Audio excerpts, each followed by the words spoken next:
तो किसी को याद है लास्ट क्लास में कौन सा श्लोक हुआ था? कौन कौन आए थे लास्ट क्लास में? फर्स्ट कवर हो गया था, कंप्लीट हो गया था पूरा। ओके, तो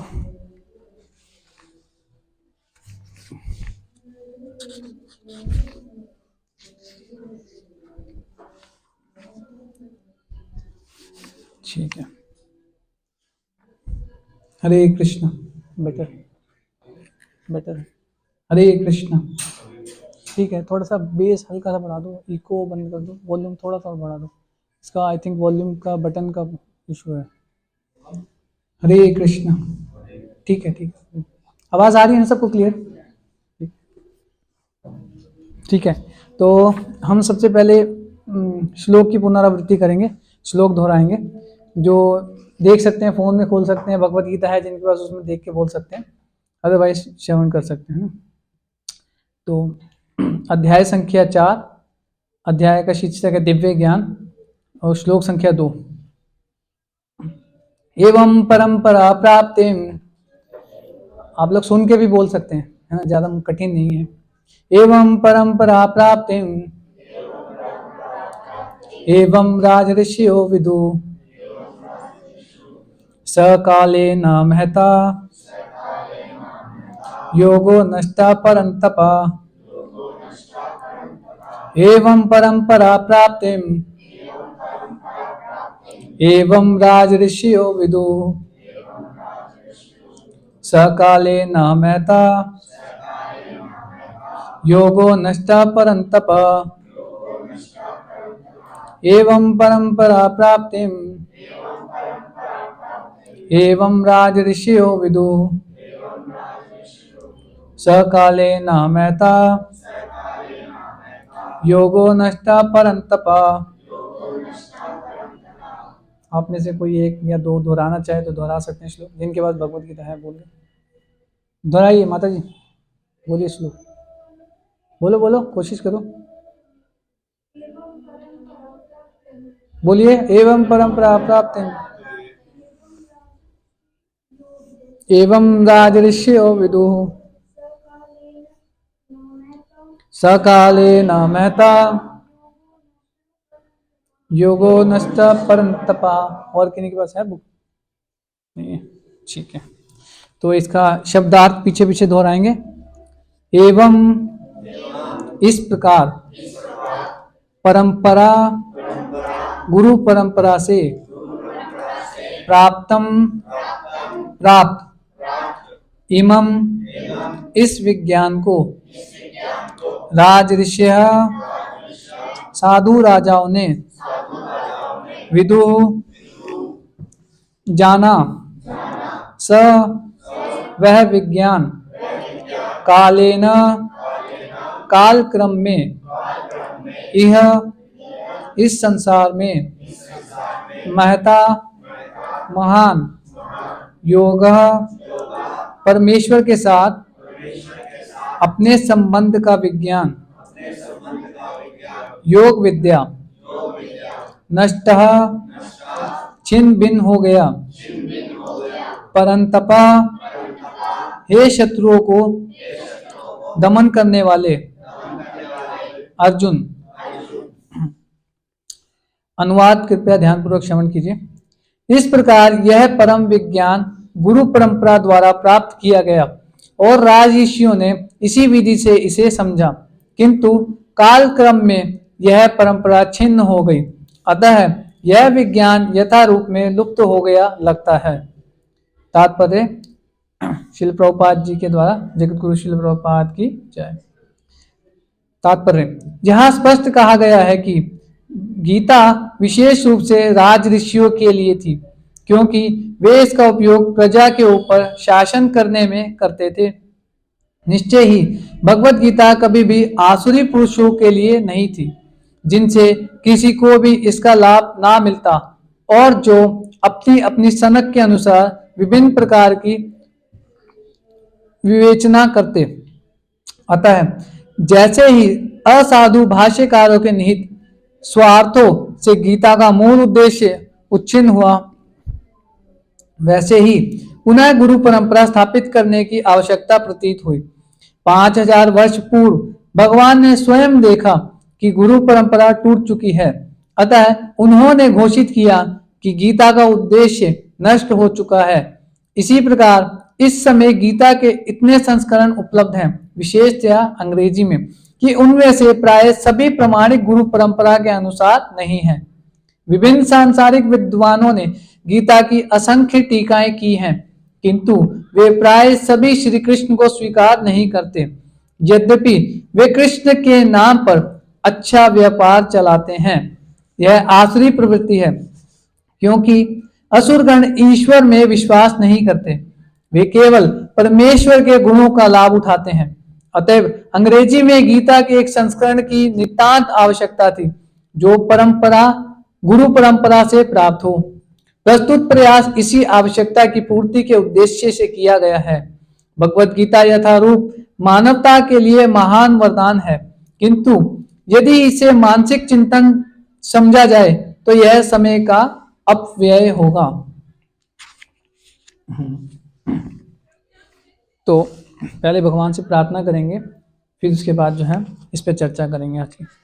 ओम अज्ञानतिमिरान्धस्य ज्ञानाञ्जनशलाकया चक्षुरुन्मीलितं येन तस्मै श्रीगुरुवे नमः। श्रीचैतन्यमनोभीष्टं स्थापितं येन भूतले स्वयं रूपा कदा मह्यं ददाति स्वपदान्तिकं। वन्देऽहं श्रीगुरु श्रीयुतापदकमलं श्रीगुरून् वैष्णवांश्च श्रीरूपं साग्रजातं सहगण रघुनाथान्वितं तं सजीवं साद्वैतं सावधूतं परिजनसहितं कृष्ण चैतन्यदेवं श्रीराधा कृष्णपादां सहगण ललिता श्रीविशाखान्वितांश्च। हे कृष्ण करुणा सिंधु दीनबंधु जगत्पते गोपेश गोपिका कांत श्री राधा कांत नमोस्तुते। तप्त कांचन गौरांगी श्री राधे वृंदावनेश्वरी वृषभानुसुते देवी प्रणमामि हरिप्रिये। वाञ्छाकल्पतरुभ्यश्च कृपा सिन्धुभ्यैव च पतितानां पावनेभ्यो वैष्णवेभ्यो नमो नमः। जय श्री कृष्ण चैतन्य प्रभु नित्यानंद श्री अद्वैत गदाधर श्रीवासादि गौर भक्तवृंद। हरे कृष्णा कृष्णा कृष्णा हरे हरे, हरे राम राम राम हरे हरे। नमो विष्णुपादाय कृष्ण पृष्ठाय भूतले श्रीमते भक्ति वेदांत स्वामिन इति नामिने। नमस्ते सारस्वते देवे गौरवाणी प्रचारिणे निर्विशेष शून्यवादी पाश्चात्य देशतारिणे।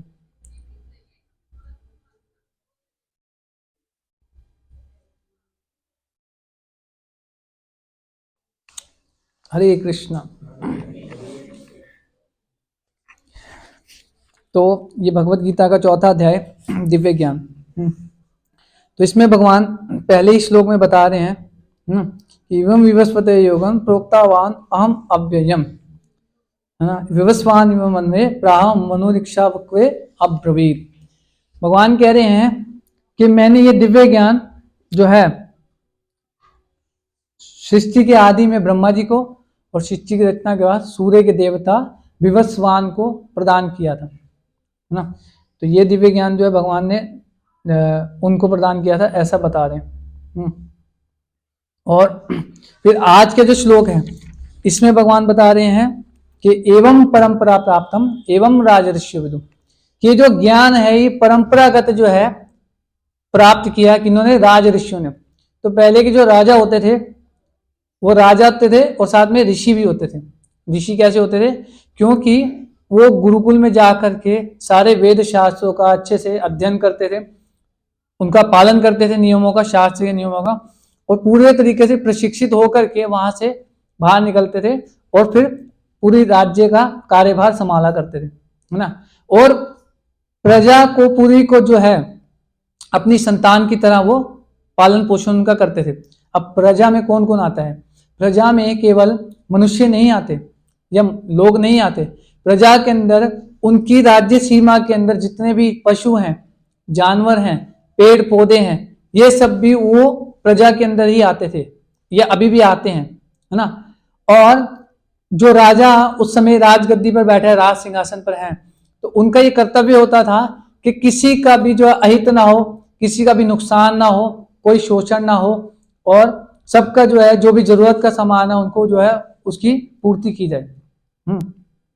तो ये राजा का कर्तव्य होता था। इसलिए यहाँ पर जो शब्द बोल रहे हैं भगवान वो राज ऋषि है ना। जितने भी राजा होते थे पहले, आपने कई चर्चाएं सुनी होंगी, श्रीमद् भागवतम में कई सारे हमारे को राजाओं के बारे में मिलता है जो कि भक्त भी हैं भगवान के, है ना, क्योंकि वो भक्ति में लगे हुए हैं, भक्ति के सारे विधि विधानों का भी पालन कर रहे हैं, इसलिए राज ऋषि। तो भगवान कह रहे हैं यहाँ पर एवं परंपरागत, परंपरागत कैसे, मतलब कि आप देखेंगे यदि इसका पहला अध्याय खोलेंगे भगवत गीता का, श्रीमद् भगवत गीता का, तो पहले अध्याय की शुरुआत में सामने वाले पृष्ठ के ऊपर पूरी गुरु परंपरा हमारे संप्रदाय की दे रखी है ना, कि कैसे भगवान श्री कृष्ण ने ये ज्ञान जो है ब्रह्मा जी को प्रदान किया, है ना। तेने ब्रह्म हृदय आदि कवे, भगवान श्री कृष्ण ने ब्रह्मा जी के हृदय में ये ज्ञान प्रकाशित किया।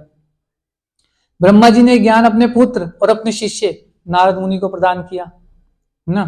फिर नारद मुनि ने आगे अपने शिष्य व्यास देव, जो वेद व्यास जी, इन्होंने सारे वेदों की, जो वेदों पुराणों की, है ना, उनकी रचना की लिखित रूप में, है ना।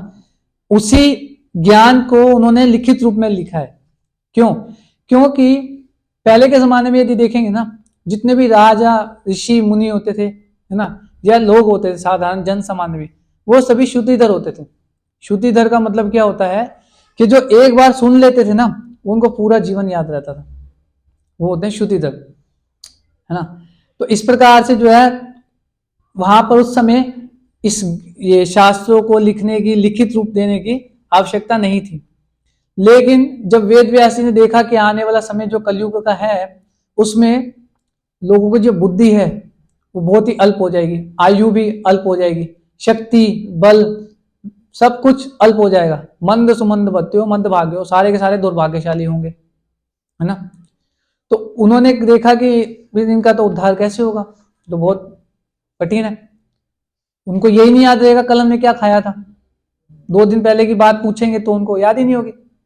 तो कहां से वो फिर ये ज्ञान स्मरण रख पाएंगे, अपनी बुद्धि में स्मृति रख पाएंगे।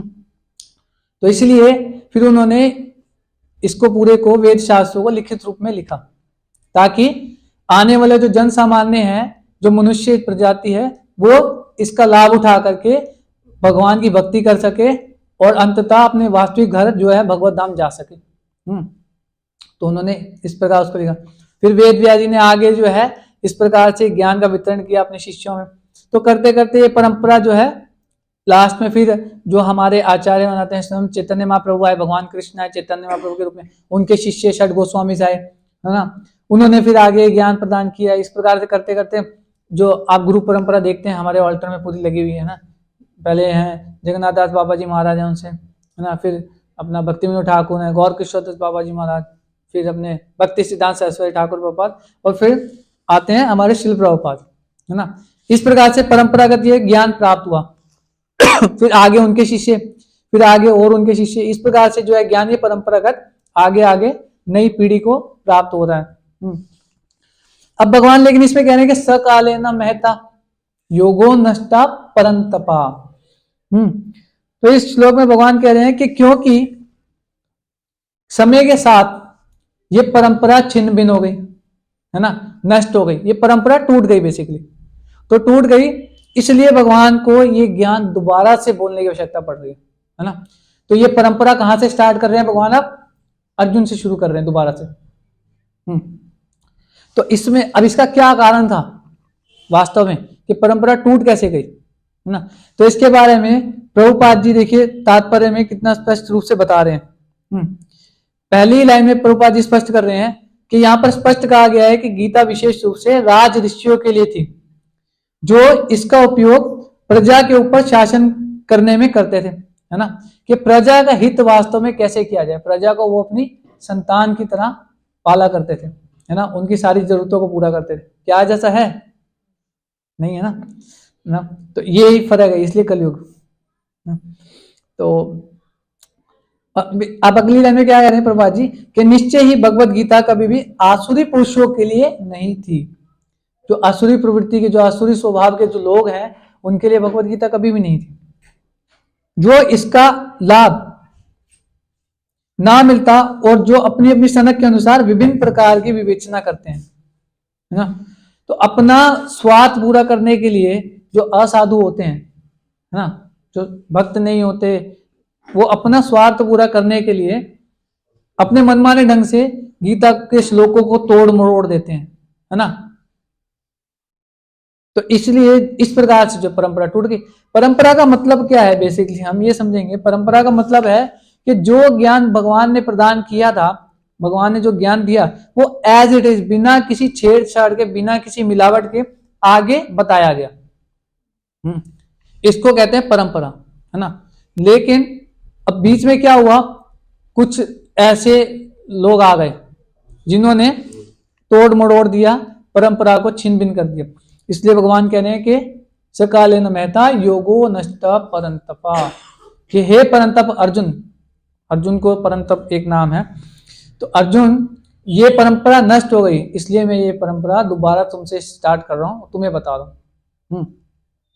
अब यहाँ पे बहुत अच्छा प्रश्न आता है कि जिस समय भगवान गीता का उपदेश दे रहे थे कुरुक्षेत्र की युद्ध भूमि में, है ना, उस समय बहुत सारे ऐसे ऋषि मुनि, है ना, कितने कितने महान, इवन वेद व्यास जी भी स्वयं उपस्थित थे, वेद व्यास जी भी थे और नारद मुनि भी थे उस टाइम पे, है ना, हनुमान जी भी स्वयं उपस्थित थे, और कितने महान महान राजा थे, भीष्म पितामह भी स्वयं उस टाइम उपस्थित थे। और उसके अलावा भी बात करें तो महान महान ऋषि मुनि, ज्ञानी, ध्यानी, योगी, तपस्वी, कितने ही महान महान लोग उपस्थित थे, है ना। बट अर्जुन को ही क्यों बोला गया, ये अर्जुन को ही क्यों माध्यम बनाया गया, कि भगवान कह रहे हैं कि इसलिए मैं तुमसे ये परंपरा दोबारा से शुरू कर रहा हूं, है ना।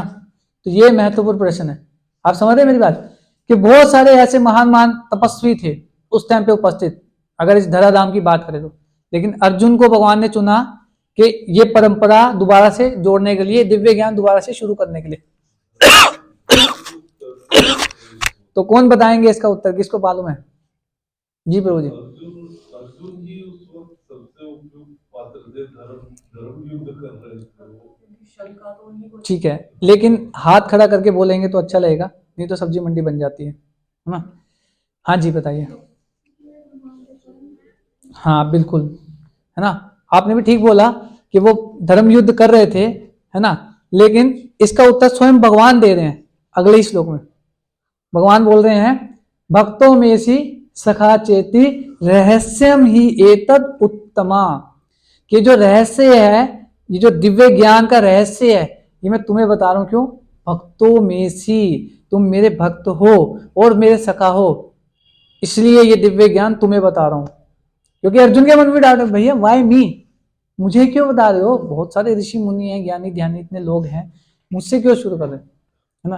तो ये भगवान इसलिए वहां पे बताते हैं कि रहस्य भक्तों में ऐसी सखा चेती, है ना। तो भक्त की जो देख सकते हैं कि भक्त कितना इंपॉर्टेंट है भगवान के लिए। इवन आगे के श्लोकों में आप देखेंगे, आगे के अध्यायों में भगवान एक जगह पे और बोलते हैं, क्या बोलते हैं भगवान? कहते हैं भक्त्या माम अभिजानाति, भक्त्या माम अभिजानाति यावन चास्मि तत्पता। कह रहे हैं भगवान कि केवल भक्ति के द्वारा ही मुझे जाना जा सकता है। भक्त्या माम अभिजानाति यावन या चास्मि तत्पता, और कोई तरीका नहीं। ततो माम तत्वतो ज्ञात्वा विष्टे तदनंतरम, है ना। आप ध्यान योग कर लो, ज्ञान योग कर लो, अष्टांग योग कर लो, कोई योग कर लो, भगवान कह रहे हैं भक्ति योग करोगे तो मुझे जाना जा सकता। अब जान लिया, चलो ठीक है, भक्ति भी कर ली, भगवान के बारे में जान भी लिया, अब क्या होगा कृष्णा, व्हाट नेक्स्ट, अब क्या होगा? तो भगवान कहते हैं फिर जन्म कर्म चा में दिव्यम एवं यो वेति तत्वता। भगवान कह रहे मेरा जन्म और मेरा कर्म दोनों ही दिव्य है। एवं यो वेति तत्व, जो इस प्रकार जान लेता है मुझे, जो इस प्रकार मुझे जान लेता है, क्या होगा? जन्म कर्म चा में दिव्यम एवं यो वेति तत्वता त्यक्त्वा देहम पुनर्जन्म नैति मामेति सो अर्जुना। कह रहे हैं अर्जुन, जो इस प्रकार मुझे जान लेता है ना, क्या होगा उसको? उसका दोबारा इस संसार में आना नहीं पड़ेगा, वो मेरे धाम को चला जाएगा। वहां पे कष्ट नहीं है, दुख नहीं है, तकलीफ नहीं है, जन्म नहीं है, बुढ़ापा नहीं है, बीमारी नहीं है, आनंदमय है वहां पे ना। तो कैसे जा सकते हैं वहां पे? भक्ति से। ठीक है जी, चलो ये तो समझ में आ गया हमारे को कि भक्ति से जा सकते हैं। अब भक्ति का मतलब क्या है, करना क्या पड़ेगा? माधव कृष्ण अभी भी हम कंफ्यूज हैं। क्या हमारे को क्लियरिटी है? भक्ति मतलब क्या? हमें लगता है कि रूखा सूखा है सब, वही यार वो तो बूढ़ों का काम है, बूढ़े हो जाएंगे जब जाएंगे, जब आंखों में दिखना बंद हो जाएगा, खाएंगे तो पचना कम हो जाएगा, मुंह में दांत नहीं, पेट में हाथ नहीं, तब करेंगे भक्ति का समय तो वो है, जब चला जाएगा नहीं और कोई हमारी वैल्यू नहीं करेगा, कोई हमें पूछेगा नहीं। जब संसार के ऊपर, जब हम दुनिया पे समाज पे बोझ बन जाएंगे, एक तरीके से अपने परिवार वालों के ऊपर बोझ बन जाएंगे, तब भक्ति का असली समय है। यानी कि जब इस शरीर में से पूरा का पूरा हम रस निकाल लेंगे, चूस करके बिल्कुल निचोड़ देंगे इसको, वो सड़ा गला शरीर हम भगवान को अर्पित करेंगे। अभी तो अपने आनंद के लिए है, अभी तो हम मजा उड़ाएंगे। क्या यही मतलब है भक्ति का? फिर क्या करना चाहिए हमारे को? वास्तव में अर्थ क्या है? छोटी उम्र से शुरू करना चाहिए, ठीक बताया माता जी ने। और प्रभु जी इस भी कंट्रीब्यूट कर सकते हैं। हर वक्त जो है हर काम में सभी को बहुत अच्छा। और बताइए, आप में से कौन बताएंगे? हाँ ठीक है, प्रभु जी आप बताइए। हर चीज पर प्रभु निमित्त करके चलना चाहिए। ठीक है, कैसे करेंगे निमित्त? जैसे हम कोई भी कर्म कर रहे हैं, उस कर्म को पूर्णतः प्रभु तो आपके लिए कर रहे हैं, आपके लिए भगवान वाले ऐसे कर रहे हैं। ठीक है, बहुत अच्छा। लेकिन क्या ऐसा होता है? भूल जाते हैं हम तो, बाहर निकलते हैं। हम क्या दे सकते हैं जी भगवान? सब तो उन्हीं का दिया हुआ है। सबसे छोटा वाला नोट देखते हैं मंदिर में आके कौन सा है, सड़ा हुआ, जो कोई नहीं लेगा वो भगवान को देंगे। होता नहीं होता ऐसे, है ना? तो वास्तव में हम देखते हैं कि ये मानसिकता है हमारी, लेकिन इसको बदलने की आवश्यकता है। भगवान कोई हमारे उस धन के भूखे नहीं है, भगवान 56 भोगों के भूखे नहीं है ना? भगवान को कुछ चाहिए क्या आपसे? लक्ष्मी सहस्त्र शतसम ब्रह्म सेवे मानम, ब्रह्मा जी बोल रहे हैं करोड़ों करोड़ों लक्ष्मियां भगवान के द्वार के बाहर हाथ जोड़कर खड़ी हैं, सेवा का मौका दे दीजिए थोड़ा सा। ब्रह्मा जी बोल रहे हैं बात। तो क्या वो हमारे थोड़े से भोग के लिए भगवान बैठे हैं कि वो माता जी आएंगी मेरे लिए, वो थोड़ा सा बना कर लाएंगी माखन और मिश्री मिक्स करके, तो मैं वो खाऊंगा? भगवान कहते नहीं चाहिए मुझे तुम्हारा। क्या कह रहे हैं भगवान? पत्रम पुष्पम फलम तोयम। भगवान कह रहे हैं तुलसी का पत्ता, पत्रम, एक फूल तोड़ के चढ़ा दो। पत्रम पुष्पम फलम, एक फल, कोई भी एक फल मेरे को अर्पित कर दो। अगर कुछ भी नहीं है हमारे पास, बिल्कुल खाली है, भूखे नंगे गरीब हैं, कह रहे जल तो हर जगह पे उपस्थित है, तोयम, थोड़ा सा जल मेरे को अर्पित कर दो, कह रहे मैं संतुष्ट हो जाऊंगा। लेकिन ऐसे थोड़ी कि ऐसे उठाया और जल कर दिया। भगवान कह रहे हैं उसमें मेन इंपॉर्टेंट चीज क्या है? इंपॉर्टेंट चीज क्या है उसके अंदर? फिर सब्जी मंडी बना दिया आपने, हाथ खड़े करके बताना। हाँ जी प्रभु जी बताएंगे। ठीक है। और क्या इंपॉर्टेंट है? ठीक है, और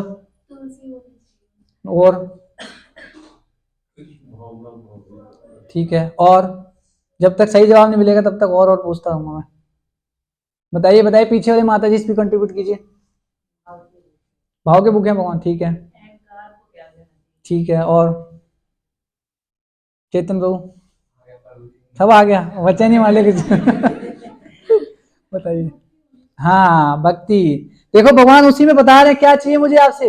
भगवान कह रहे पत्रम पुष्पम फलम तोयम, ठीक है, यो में भक्त्या पृच्छति।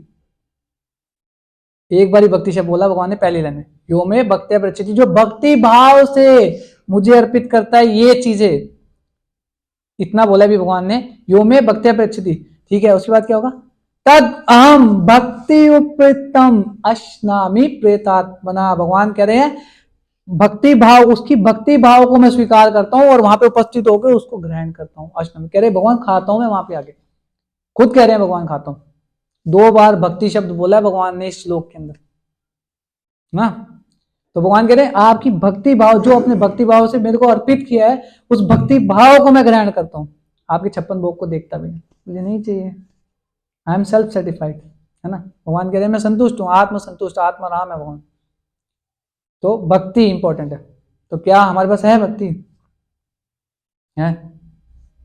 है सारे लखपति हैं आप तो फिर, है ना। चैतन्य महाप्रभु जो स्वयं भगवान कृष्ण है, वो कहते हैं कि केवल लखपति के घर पे जाकर के मैं भोजन भोग स्वीकार करता हूँ।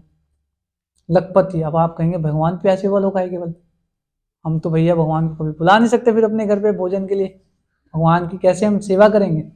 लखपति के घर पे जाते हैं, हमारे पास इतना पैसा है नहीं या तो चोरी डकैती करके लाएं कहीं से, लाखपति हम भी बन जाएं, तो फिर भगवान भी हमारे घर पे आएंगे, है ना।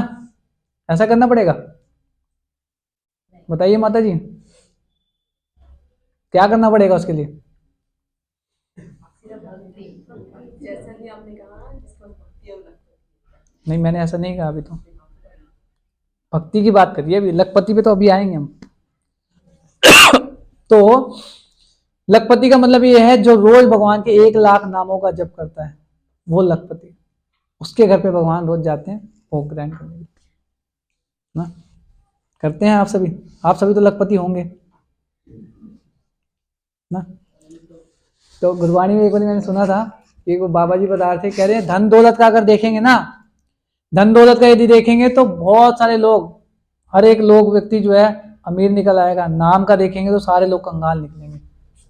तो वास्तव में हम कंगाल ही हैं, क्योंकि वास्तविक धन तो हमारा हरि नाम ही है, हरे कृष्ण महामंत्र ही है। हरे कृष्णा कृष्णा कृष्णा हरे हरे, हरे राम राम राम हरे हरे।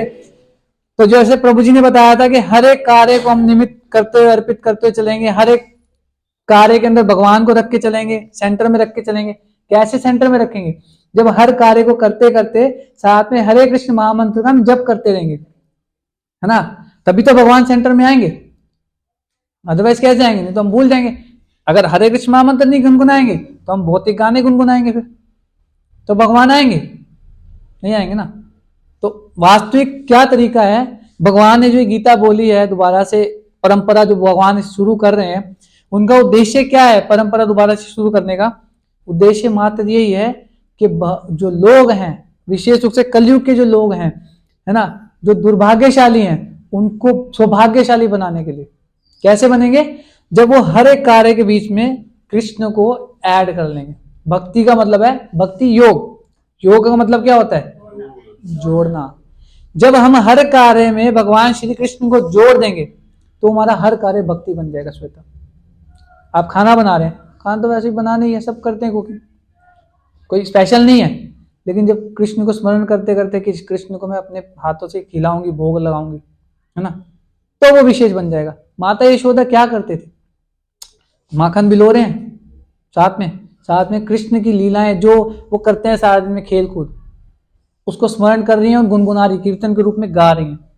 मैंने जब लास्ट क्लास ली थी, मैंने जब चर्चा की थी इस बारे में डिटेल में, है ना, तो वो गुनगुना रही है इस चीज को, वो भक्ति है, वो कीर्तन है।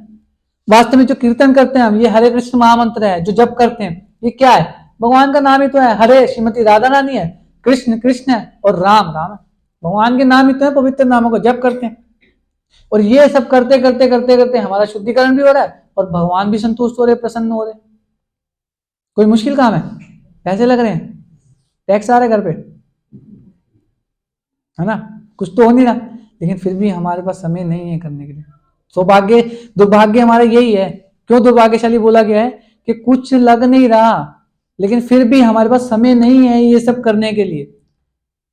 हम बाकी सारे काम करते करते, दिनचर्या के करते करते, साथ में हरे कृष्ण महामंत्र जप कर सकते हैं।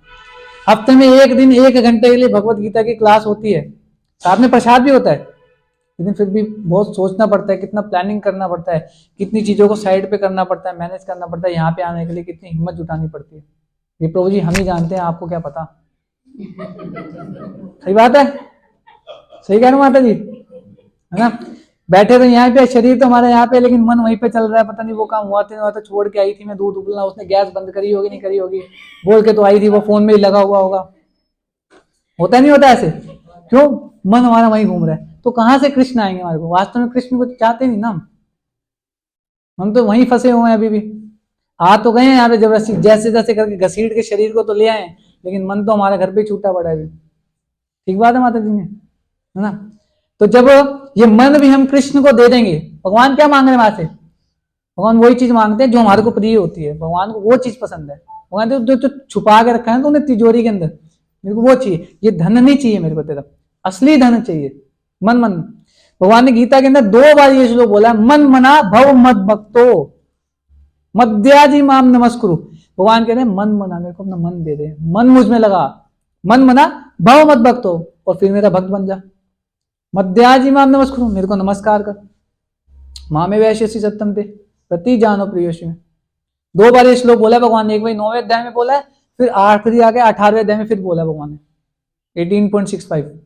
आप चेक कर सकते हैं भगवत गीता। कितनों के पास भगवत गीता नहीं है घर पे? सबके पास है? सारे लखपति हैं, सबके पास है ईमानदारी से। अच्छा कितने लोग खोल के देखते हैं उसको? वाह वेरी नाइस। ठीक है तो क्या लगता है हमें खोलनी चाहिए? ये केवल रखने के लिए लाल कपड़े में लपेट के मंदिर में रख दो? खोलनी चाहिए ना। जैसे हम अच्छे कपड़े लेकर के आते हैं, सुंदर सुंदर मॉल से शॉपिंग करके आए हैं, नया साल है, कई लोग गए होंगे खरीदने, है ना, तो लेकर के आते हैं तो क्या उसको पैक करके अच्छे से पॉलिथीन में और अलमारी में टांग देते हैं? क्या करते हैं उसका? प्रभु जी बताइए, पहनते हैं ना, वही उसकी रिस्पेक्ट है, उसकी जो वैल्यू है, उसकी जो कदर है वास्तव में वही है। इसी प्रकार से अच्छे रेस्टोरेंट में जाते हैं, होटल से जाते हैं, बढ़िया बढ़िया खाना लेकर के घर पे आते हैं तो उसको फ्रिज में रख देते हैं, क्या करते हैं? खाते हैं ना, तभी उसकी वैल्यू है, नहीं तो पड़ा पड़ा तो खराब हो जाएगा, वेस्ट है। इसी प्रकार से जो भगवत गीता है, वास्तव में जो शास्त्र है, इसको जब हम खोलेंगे और पढ़ेंगे ना तो वो उसकी वैल्यू है, उसकी रिस्पेक्ट। ये तो है ही है चलो कि लाल कपड़े में लपेट के रखना चाहिए, धूप बत्ती भी दिखानी चाहिए, लेकिन उससे आपको लाभ कहाँ मिल रहा है?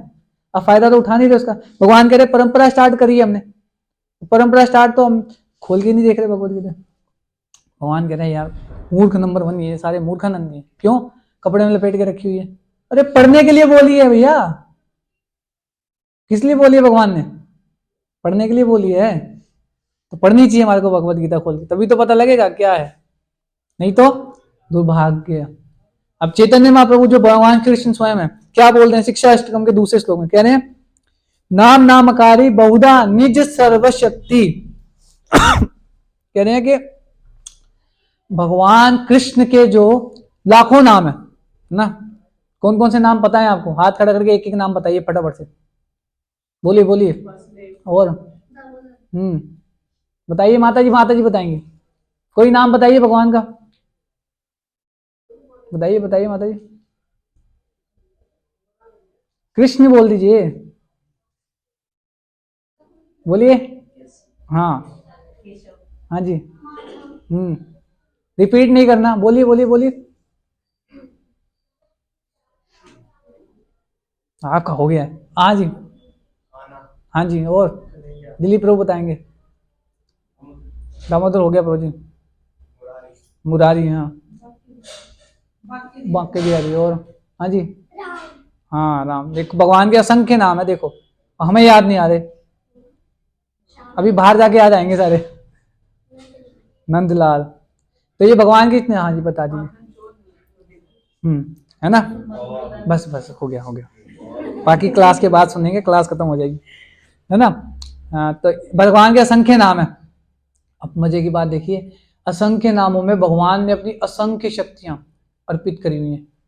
भगवान ने क्या कह रहे हैं, नाम नामकारी बहुधा निज सर्वशक्ति, अपनी सारी शक्तियां भगवान ने इन नामों में डाल दी। तत्रार्पिता नियमिता स्मरणे न काला। अब और क्या मजे की बात है, बोनस दे रहे हैं भगवान, देखो कलयुग के लोगों के लिए स्पेशल बम्पर ऑफर लगता है ना, जैसे न्यू ईयर पे ऑफर लगता है, वैसे ऑफर दिए कलयुग के लोगों के लिए, यानी कि हमारे लोगों के लिए। क्या कह रहे हैं भगवान? असंख्य नाम है भगवान के, बहुत सारे नाम है, कोई सा भी नाम जिसको जो अच्छा लगता है वो ले लो, असंख्य नाम है। असंख्य नामों में भगवान ने अपनी सारी शक्तियां डाल दी। तत्रार्पिता नियमिता स्मरणे न काला। अब कह रहे हैं कि इन नामों का स्मरण, याद करना, कीर्तन, बोलना, उच्चारण करना, कह रहे इसका कोई देश काल आदि का नियम नहीं है, कहीं भी बैठ के किसी भी समय आप नाम जप कर सकते हो, ध्यान कर सकते हो भगवान के नाम का। मुश्किल है ना। तत्रार्पिता नियमिता स्मरणे न काला एतादृशी तव कृपा भगवन ममापि।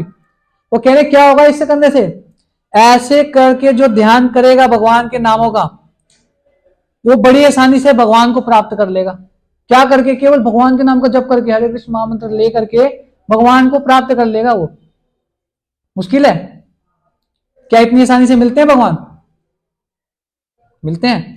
कितना कितना लोग योगी ध्यानी तपस्वी जो है कितने कितने वर्षों तक जाकर के ध्यान लगा रहे हैं, तपस्या कर रहे हैं, ठंड में बैठे हैं हिमालय पर्वत के ऊपर, कितना करें, लेकिन फिर भी भगवान कह रहे नाम है विदु सूर्य गणा।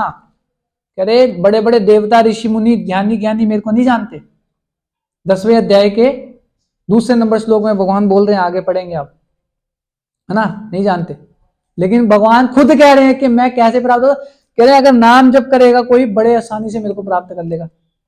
अब इसमें मजे वाली बात क्या है, अभी तक मजा हुआ नहीं शुरू, मजा अब आएगा अगली लाइन में। भगवान क्या बोल रहे हैं आगे, तत्रार्पिता नियमित स्मरण काला एतदृशि तब कृपा भगवान मापी दुर्देव मिदृशम निहा जनि नानुराग। भगवान कह रहे फिर भी इन कलयुग के लोगों का इतना बड़ा दुर्भाग्य है कि उनका ऐसे नामों में अनुराग आसक्ति, मन ही नहीं करता उनका ऐसे नाम जप करने का। ये इतना बड़ा दुर्भाग्य, इसलिए दुर्भाग्यशाली बोला है कलयुग के लोगों को। कितना आसान कार्य है, और उस आसान कार्य से जो इतने कठिन है, कठिनता से प्राप्त है जो भगवान, वो सरलता से प्राप्त हो रहे हैं, लेकिन फिर भी दुर्दैव मिदृशम निहाजन नानुराग। तो वास्तव में हम सौभाग्यशाली हैं कि दुर्भाग्यशाली हैं? फिर सौभाग्यशाली कौन बोला भाई, कौन बोल रहा है? लेते हैं ना। अच्छा आप ले नहीं कह रहे, हम सौभाग्यशाली, बाकी पता नहीं। सौभाग्यशाली है कि हम सौभाग्यशाली है कि हमारे को इजीएस्ट वे अवेलेबल है।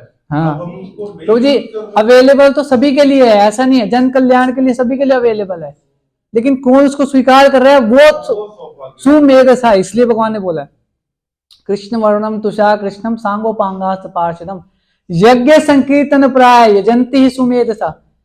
कि कलयुग के अंदर जो है, यदि कोई एक माला हरे कृष्ण महामंत्र की जप करता है ना, तो वो एक यज्ञ करने के बराबर है। और ये संकीर्तन यज्ञ बोलते हैं इसको, संकीर्तन यज्ञ। जो हम कीर्तन करते हैं ना बैठ के, क्यों करते हैं वो यज्ञ है। और यज्ञ करने से क्या होता है, भगवान प्रसन्न होंगे। भगवान बोल रहे हैं, देखो कितनी जगह पे, सारे श्लोक इसलिए बता रहा हूं मैं आपको कि मैं अपने पास से नहीं बोल रहा, ये भगवत गीता में और भागवतम में बताया भगवान ने, है ना। तो ऐसे जब हम कीर्तन करते हैं भगवान प्रसन्न होते हैं। कह रहे भगवान कह रहे कौन करेगा, कौन करता है ऐसे कीर्तन, सुमेधसा, जो बहुत बहुत बुद्धिमान व्यक्ति है वो टाइम निकाल के आएगा कीर्तन में बैठेगा ना।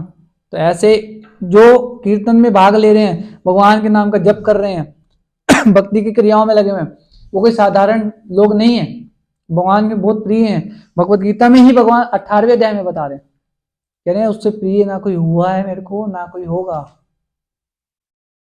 तो क्या आप सब प्रिय बनना चाहते हैं भगवान के? भैया उत्साह ही नहीं है कोई, देखो बनना चाहते हैं, भगवान के धाम जाना चाहते हैं? ऐसे नहीं जाओगे इतने उत्साह में। क्या करना पड़ेगा, हरे कृष्णा कृष्णा कृष्णा हरे हरे, हरे राम राम राम हरे हरे, है ना। तो जिसको ये आनंद चाहिए वो माला तो उठानी पड़ेगी, समय तो निकालना पड़ेगा। देखिए जिनसे संबंध बनाना है हमारे को, उसको टाइम तो देना पड़ेगा ना। प्यार तो बहुत करते हैं हम, लेकिन टाइम नहीं है बात करने का। आप साल में एक बार थोड़ी सी बात कर सकता हूँ बस, या कर सकती हूँ। तो कहेंगे भाड़ में गया तू और भाड़ में गया तेरा संबंध, आई डोंट केयर, ये होगा ना। जब हम टाइम नहीं निकाल रहे व्यक्ति के लिए तो संबंध बना रहेगा क्या हमारा? नहीं रहेगा ना। तो संबंध बनाने के लिए टाइम इन्वेस्ट करना पड़ेगा हमारे को, अपना समय निकालना पड़ेगा, देना पड़ेगा उसको, तभी तो संबंध बनेगा। अब भगवान के लिए भी संबंध बनाना है अगर भगवान से, तो ये थोड़ी है कि आ जाएंगे जी जन्माष्टमी पे, साल में एक बार ही टाइम लगता है हमारे को। तो इसलिए आप सबसे निवेदन है कि यदि भगवान के प्रिय तो ऑलरेडी हैं ही हम, क्यों भगवान गीता में फिर बोल रहे हैं 15 अध्याय 7 नंबर श्लोक, भगवान कह रहे हैं ममे वांशो जीव लोके जीव भूत सनातना। ये सारे के सारे जितने भी जीव हैं ये सारे मेरे अंश हैं, यानी कि मेरी संतान है। तो अपनी संतान तो हर एक को प्रिय होती है ना। अब प्रिय है इसलिए भगवान अपने भक्तों को भेजते हैं कि जाओ ये बेचारे जो दुर्भाग्यशाली जो भूल गए हैं ना अपने पिता को, वास्तविक पिता परम पिता पुरुषोत्तम भगवान कृष्ण भूल गए हैं जो हमें, और दर दर की ठोकरें खा रहे हैं, इतना दुख तकलीफ उठा रहे हैं, उनको जा करके गीता हाथ में थमाओ और उनको याद दिलाओ संबंध के बारे में, स्मृति के बारे में, हरे कृष्ण महामंत्र के माध्यम से। हरे कृष्ण महामंत्र रास्ते में करता क्या है, जैसे टेलीफोन के माध्यम से हमारा संपर्क जुड़ जाता है ना नंबर से, वैसे ये भगवान का कॉन्टैक्ट नंबर है हरे कृष्ण महामंत्र। जब इस पे हम फोन मिलाते हैं तो भगवान के साथ डायरेक्ट संपर्क जुड़ जाता है हमारा, चाहे आप कहीं भी बैठे हो। मुश्किल कार्य है कोई, लेकिन समय की दिक्कत है प्रभु जी, अभी समय नहीं है, अभी हम काम काज में फंसे हुए हैं। एक बार फ्री हो जाए, ये काम बन जाए हमारा, तो इस पर देखिए हम पूरी तरीके से जुड़ जाएंगे प्रभु जी भगवान की सेवा में। वो समय आने से पहले अपना समय आ जाता है, होता नहीं होता प्रभु जैसे ना। तो जो समय रहते ये बात समझ जाता है और सेवा में लग जाता है, हरि नाम के जप में लग जाता है, भगवान कह रहे सुमेध था, वो व्यक्ति बुद्धिमान है भैया, समय बचा लिया उसने ना। और आप लोगों ने ये भी कई बार सुना होगा कि तो मनुष्य जीवन तो वैसे ही बहुत बहुत दुर्लभ है, 84 लाख योनि में से घूमने के बाद एक बार ये मनुष्य शरीर हमारे को प्राप्त होता है। तो इसलिए भगवान भी आते हैं, यदा यदा ही धर्म से ग्लानिर्भवति भारत, इसी अध्याय में आएगा श्लोक, चौथे अध्याय का 7 नंबर श्लोक। धर्म की स्थापना करने के लिए आते हैं भगवान, कब? जब धर्म की ग्लानि हो जाती है। धर्म की ग्लानि मतलब कि जब भगवान को भक्ति भाव को करना छोड़ देते हैं लोग। क्या करते हैं भगवान आकर के? परित्राणाय साधूनां, साधुओं की भक्तों की रक्षा करते हैं। विनाशाय च दुष्कृताम, जो अभक्त हैं या जो असुर प्रवृत्ति के लोग हैं उनको मारते हैं, उनको मारते हैं या उनकी असुरी स्वभाव का विनाश करते हैं, है ना, असुरी बुद्धि का विनाश करते हैं। वास्तव में देखा जाए तो हम सब भी तो असुर ही हैं। जो भगवान की भक्ति में नहीं लगा हुआ वो असुर है, जो लगा हुआ है, जो अपने माँ बाप का आज्ञाकारी बच्चा है उसको आज्ञाकारी बोलेंगे, और जो आज्ञा का पालन नहीं करता, बात नहीं मानता, उसको क्या बोलेंगे? नलायक। तो सुर का मतलब क्या होता है? देवता। देवता कौन है? जो भगवान की आज्ञा पालन करके उनकी सेवा में लगा हुआ है, यानी कि जो पालन कर रहा है वो देवता है, इसलिए तो उसका इतना सम्मान हो जाता है ना। जो आज्ञा पालन नहीं कर रहा वो नलायक है, वो असुर है। तो भगवान उस आसुरी मानसिकता का आकर के विनाश करते हैं। कैसे करते हैं? भगवत गीता के माध्यम से, भक्तों के माध्यम से। जैसे श्रील प्रभुपाद जी को भगवान ने भेजा कि जाओ जी प्रचार करो, तो उनको क्या जरूरत थी? 70 साल की उम्र में गए हैं, देखो अमेरिका, पानी के जहाज से 2 हार्ट अटैक आए रास्ते में। आप सब कई बार सुना ही होगा श्रील प्रभुपाद जी के बारे में, जिन्होंने स्थापना की और ये ग्रंथों की रचना की है, फिर कमेंट्री लिखी है इतनी, है ना। तो इसलिए भेजते हैं।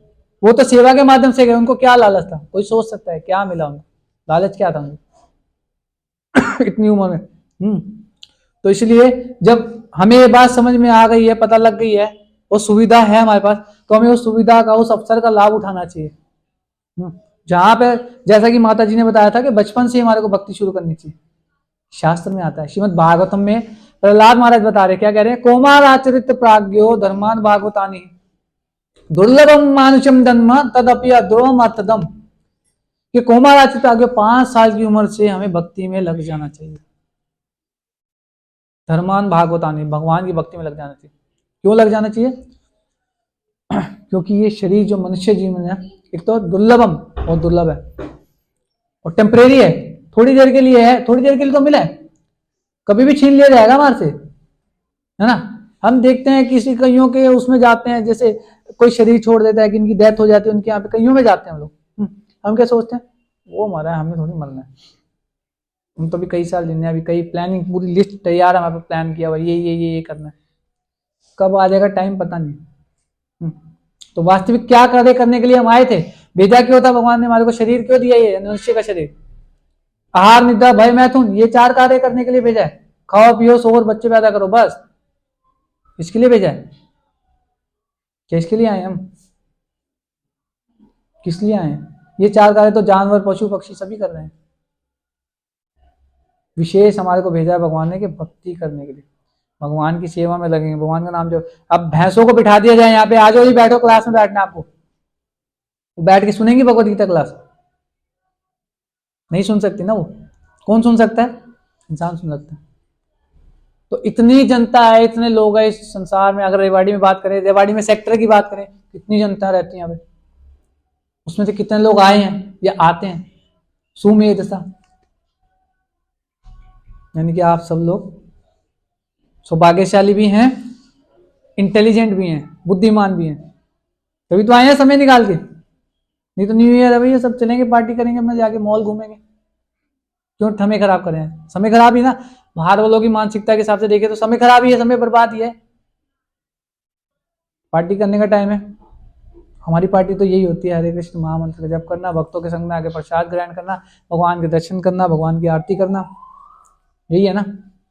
आनंद आ रहा है, कुछ मिल रहा है, भगवान कुछ थोड़ा थोड़ा आनंद दे रहे हैं, चाहे ड्रॉप करके दे रहे हैं। जितना हमारा समर्पण है, उतना भगवान हमारे को आनंद दे रहे हैं, तो कुछ मिल रहा है तभी तो हम खींचे चले आ रहे हैं यहाँ पे, वरना क्यों आए हैं? सोचा कभी आप लोगों ने? कुछ तो मिल रहा है हमारे को आनंद। तो जितना हम सरेंडर करेंगे, भगवान को समर्पण करेंगे, भगवान की सेवा में जुड़ेंगे, उतना भगवान ये यथा माम प्रबोधन्ते, एक हाथ से दो, एक हाथ से लो, भगवान सीधा कह रहे हैं। तो ये विचारणीय बात है, ठीक है। तो यही आज के श्लोक का तात्पर्य था कि भगवान ने परंपरा क्यों स्टार्ट करी और अर्जुन से ही क्यों स्टार्ट करी, है ना? समझ में आया ना कि भक्ति का क्या महत्व है वास्तव में, वो यहाँ पे स्थापित किया जा रहा है कि भक्ति इतनी इंपॉर्टेंट है कि अगर हम कोई भी क्रिया करते हैं और थोड़ी सी भी अगर कोई भक्ति करता है ना, समाप्त नहीं होती। अगर बीच में शरीर भी छूट जाता है तो अगले जन्म में मनुष्य का मिलेगा, धनी परिवार में जन्म मिलेगा, है ना, विद्वान परिवार में जन्म मिलेगा, ब्राह्मण कुल में जन्म मिलेगा, भक्तों का संग मिलेगा और दोबारा भक्ति करने का मौका मिलेगा। मान लो किसी ने 10% भक्ति की थी पिछले जन्म में, अगले जन्म में उसकी 11% से शुरू हो जाएगी, और जब 100% हो जाएगी, त्यक्त्वा देहं पुनर्जन्म नैति मामेति स्वर्ग, वो भगवान के धाम जाएगा, है ना। तो निर्णय तो हमारे हाथ में ना, हमें क्या करना है। जबरदस्ती तो कराएंगे, भक्ति मतलब प्रेम, भक्ति का मतलब सीधा सीधा प्रेम। अब प्रेम किसी से जबरदस्ती तो कराया जा सकता, हमारे कनपट्टी को बंदूक दे रहा है, मेरे से प्रेम करो, चलो, होता है। प्रेम जबरदस्ती नहीं कराया जा सकता। इसी तरीके से भक्ति किसी से जबरदस्ती नहीं कराई जा सकती, भक्ति प्रेम का विषय है। अब प्रेम कैसे जागृत करें, तो उसके लिए हरे कृष्ण महामंत्र का जप सबसे सरल, सबसे सटीक और सबसे शक्तिशाली है, भगवान खुद बता रहे। बाकी और भी क्रियाएं जो हम करते हैं, प्रसाद खाना भी, ग्रहण करना भी भक्ति है। भगवत गीता खोलना पढ़ना, भगवान कह रहे हैं जो भगवत गीता पढ़ रहा है, जो ये ग्रंथ पढ़ रहा है, 18वें अध्याय में बोल रहे हैं भगवान, वो बुद्धि के माध्यम से मेरी पूजा कर रहा है। हर एक कितना देखो, भगवान ने हर तरफ से हमारे को ऑफर दे रखा है। अब कुछ करो सही, वो भक्ति में ऐड हो जाएगा आपका। बस शर्त क्या है, Krishna should be in centre, Krishna जो है सेंटर में होनी चाहिए हमारी हर एक क्रिया के, तब वो भक्ति है। अदरवाइज क्या है, इंद्र तृप्ति, है ना। ठीक है, तो हम यहीं पे स्टॉप करते हैं। आपका किन्हीं का कोई प्रश्न है तो आप पूछ सकते हैं, अभी थोड़े से बच्चे हैं, 5 मिनट है हमारे पास, आपके प्रश्न ले लेते हैं, फिर हम नहीं तो यहीं पे विराम देंगे।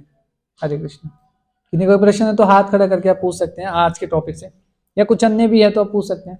2-4 मिनट है हमारे पास अभी बाकी। जी जैसे लोग बहुत सारे कर्मकांड भी करते हैं, पाप भी बहुत सारे करते हैं, ऐसी कौन सी शक्ति है जो हमें कॉन्टिन्यूसली मॉनिटर करती है? बिकॉज़ भगवान तो एक है, मतलब वो इतने शक्तिमान है कि वो हमारे सारे एक्टिविटीज नोट डाउन करता है। हाँ, तो बहुत अच्छा प्रश्न है माता जी का। तो भगवान एक हैं, लेकिन फिर भी हर जगह पे व्याप्त हैं। जैसे सूर्य अपनी जगह पे स्थित है ना, लेकिन आप कहीं भी चले जाओ पूरे भारत में, हर जगह पे सूर्य की किरणें हैं। तो कैसे उपस्थित है सूर्य? हम सूर्य की रोशनी यहाँ पे पड़ती है तो हम क्या कहते हैं, सूरज निकल आया, है ना, दिन चढ़ा है, कुछ लोग बोलते हैं। तो सूर्य, सनलाइट को देख करके हमने पता कर लिया कि सूर्य निकल आया, है ना, लेकिन सनलाइट जो है वो सूर्य नहीं है। समझ पा रहे हैं आप? जो सूरज की प्रकाश है वो सूर्य नहीं है, यानी कि वो सूर्य की एक शक्ति है। तो इसी प्रकार से भगवान हर जगह पे व्याप्त है, हमारे अंदर भी है, परमात्मा के रूप में, जिसको कहते हैं ना परमात्मा। भगवान शिव दक्षाई विष्णु के रूप में हमारे हृदय में भी व्याप्त है, हर एक जीव में, हर एक पेड़ पौधे में व्याप्त है। उपदृष्टा अनुमंता चा भर्ता भोक्ता महेश्वरम, 10 चैप्टर में श्लोक आ रहा है। भगवान बोल रहे हैं उपदृष्टा, सुपरवाइज करता हूं मैं, सीसीटीवी कैमरा लगा हुआ है, आप कुछ भी कर रहे हो, देख रहे हो, खा रहे हो, पी रहे हो, सोच रहे हो, हर चीज में देख रहा हूं। उपदृष्टा, अनुमंता, सैंक्शन करने वाला हूं। कुछ भी आप करने जा रहे हो, किसी से मांग रहे हो देवी देवता से, मैं सैंक्शन करता हूं उसको, मैं ओके करूंगा तब आपको वो चीज प्राप्त होगी। आप अपनी इच्छा से अपना हाथ भी नहीं हिला सकते, हम पूरी तरीके से बंधे हुए हैं। अनुमंता चा भर्ता भोक्ता महेश्वर, मेंटेन करने वाला हूं, खिलाने वाला हूं, महेश्वर हूं। परमात्मेति चाप युक्तो देहे अस्मिन् पुरुषा परा, हर एक चीज का जवाब भगवान ने भगवत गीता में दिया है ऑलरेडी, जी हम ध्यान से पढ़ेंगे। अब दूसरा और बताता हूँ, अब और शक्तियां कैसे भगवान की अनंत शक्तियां हम इमेजिन भी नहीं कर सकते। बड़े बड़े भगवान कह रहे हैं ना, नाम है विदु सुरगणा, बड़े बड़े देवी देवता इंद्र चंद्र वरुण भगवान को नहीं जान सकते, ब्रह्मा जी तक नहीं जान पाते, ब्रह्मा जी की बुद्धि चकरा जाती है। ब्रह्म विमोहन लीला आप लोगों ने सुनी होगी, हम भी बच्चों भगवान के ग्वाल बाल और बच्चों को चुरा करके ले गए थे ब्रह्मलोक में, ब्रह्मा जी छुपा दिया था उन्होंने। सुनिए आपने लीला? नहीं सुनाएंगे आपको कभी, समय की कमी है, नहीं तो मैं तो सुनाना चाहता हूँ, है ना। तो ब्रह्मा जी चक्र आ जाते हैं, भूल जाते हैं। इंद्र ने गोवर्धन लीला करी थी, वो तो पता होगा आप सबको, गोवर्धन उठाया था भगवान ने। क्यों उठाया था? क्या किया था इंद्र ने? अहंकार आ गया था उनको, है ना, और मार देना चाहते थे सारे ब्रजवासी को। वो देख रहे हैं भगवान है, और उन्हीं की प्रार्थनाओं पे, ब्रह्मा जी की प्रार्थनाओं पे, देवी देवताओं की प्रार्थनाओं पे भगवान अवतरित हुए थे, ये असुरों का वध करने के लिए। वही अटैक कर रहे हैं भगवान के ऊपर, समझ रहे हो? यानी कि वो भी नहीं पहचान पाते कि वास्तव में भगवान कौन है। तो हमारी क्या बात है? फिर कहेंगे हम क्या करें भैया, फिर क्या फायदा भक्ति करने का? आ रहा प्रश्न मन में? किसके आ रहा प्रश्न मन में? ऐसा आ रहा है कि क्या फायदा फिर है? वो ही नहीं जान पाते तो हम क्या पहचान लेंगे? ऐसा नहीं है। भक्ति इज वेरी पावरफुल प्रोसेस, है ना। तो उसके अलावा ना, आई थिंक 12 साक्षी होते हैं। उसके अलावा 12 साक्षी हैं, भगवान तो है ही हैं परमात्मा के रूप में, उनके अलावा 12 साक्षी हैं जो हर टाइम हमारे को देख रहे हैं और हमारी हर एक एक्टिविटी को नोट कर रहे हैं, चाहे आप बंद कमरे में है, चाहे आप अंधेरे में है, जंगल में, कहीं पे भी है। 12 साक्षी, 12 लोग हमारे को हर समय देख रहे हैं, 12 साक्षी होते हैं। वो बताऊंगा डिटेल में, वो बहुत चर्चा का विषय लंबा हो जाएगा। 1 मिनट बचा, आरती शुरू करनी है वहां जाके फिर मेरे को, है ना। तो उसके अलावा 12 साक्षी हैं। तो भगवान की शक्तियां अनंत है। भगवान को हम समझते हैं साधारण 2 बाजू वाला, है ना, कृष्ण का नहीं है माखन चुराने वाला। भगवान अनंतम शक्ति, भगवान की बहुत शक्तिशाली है, बहुत पावरफुल है, सब कुछ उन्हीं से आ रहा है ना। तो इसलिए भगवान को जानना जरूरी, इसलिए तो भगवत गीता बोली है भगवान ने। 10th चैप्टर आप पढ़ोगे ना, देखोगे 10th चैप्टर 11th चैप्टर, भगवान अपनी विभूतियों के बारे में डिटेल में बता रहे हैं, मतलब छोटा छोटा। भगवान कहते हैं सब जानने का जो होता है, एकांशेन स्थितो जगत। भगवान कह रहे हैं अपने एक अंश से ना, एक अंश से मैंने पूरे ब्रह्मांड को धारण किया हुआ है।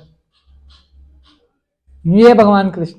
तो ऐसे बड़े व्यक्ति से जब हमारा संबंध जुड़ेगा तो हम भी थोड़े में कहेंगे। अर्जुन भी तो पहले तो मस्त मजे में बातें कर रहे हैं, भगवान को बोला विराट रूप दिखा दो। भगवान थोड़ा सा अपना जो बता रहे हो थोड़ा मैं देखना चाहता हूँ। ये हमने चर्चा की थी लास्ट क्लास में, देखना चाहता हूँ। भगवान ने जब दिखा दिया तो प्रार्थना अर्पित करने लगे, मैं आपको आगे से प्रणाम करता हूँ, मैं पीछे से प्रणाम करता हूँ, ऊपर से नीचे, मैं सब जगह से प्रणाम करता हूँ। हे यादव, हे केशव, हे सखेती, कि मैंने आपको केशव यादव बोलते बोलते आपका बहुत अपमान किया है, कृपया मुझे नाबालिग बालक समझ के क्षमा कर देना। मैं तो आपका अपना मित्र समझ रहा था, मुझे नहीं पता था आप इतना बड़ा बड़ा रूप धारण कर सकते हो। समझ रहे हो? वो भगवान कृष्ण है, वो हमारे साथ आते हैं ताकि हम हमारे साथ जो है वो कर सके, आदान प्रदान कर सके, 2 बाजू, लेकिन बहुत शक्तिशाली है ये। ठीक है, और किन्हीं कोई क्वेश्चन है तो हम क्लास के बाद, जी बताइए, जल्दी जल्दी बोलिए। अगर कोई भंडारा चल रहा है उसमें अगर आप सक्षम हैं तो क्या आपको प्रसाद ग्रहण करना चाहिए? ऐसा सुना है कि अगर आप सक्षम हैं तो प्रसाद नहीं लेना चाहिए, इससे आपके पुण्य क्षीण हो जाते हैं, तो क्या हमें लेना चाहिए या नहीं लेना चाहिए? भगवान का प्रसाद अगर हमारे सामने है ना तो हमें चुरा के भी खा लेना चाहिए। जब तक भोग नहीं लगा तब तक उस पर भगवान का अधिकार है, भोग लगने के बाद प्रसाद पे हमारा अधिकार है। ठीक है, तो हम यहीं पे स्टॉप करते हैं। बाकी क्वेश्चंस आपको कुछ पूछना तो क्लास आरती के बाद पूछ लीजिएगा। आप सबका बहुत बहुत धन्यवाद। जगत गुरु श्रील प्रभुपाद की। तुलसी महाराज ले जाओ, कैमरा ले जाओ। हरे कृष्णा कृष्णा कृष्णा हरे हरे, हरे राम राम राम हरे हरे। जय धन्यवाद। जय